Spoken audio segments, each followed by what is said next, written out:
যারা ফিতের মাপ বোঝেন না অবশ্যই দড়ি দিয়ে মাপগুলো সঠিক করে নিতে পারবেন। অনেক মিস্ত্রি আছে যে তাদের এইগুলো ভাগ করতে পারে না। তো যাই হোক, আমি আপনাদেরকে একটা সহজ পদ্ধতি দেখাবো এই ছাদের ভাগগুলো কিভাবে করবেন। প্রথমত আমাদের মতন একটা রশি নিতে হবে, তারপরে এভাবে মাপ দিতে হবে। একটু আগে আসেন, ধরেন এই যে আপনার মনোযোগ সহকারে দেখে, হ্যাঁ, মাপ দেন। এই যে রশি দিয়ে একটা মাপ দিলেন, তারপরে মাপ দেন।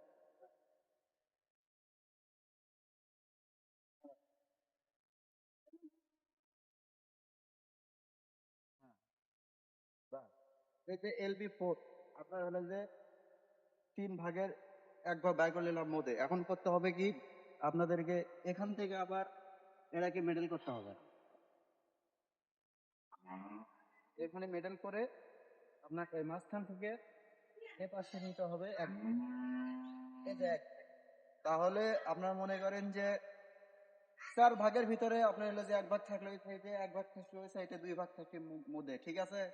তো যারা ফিতের মাপ বোঝেন না অবশ্যই দড়ি দিয়ে মাপগুলো সঠিক করে নিতে পারবেন।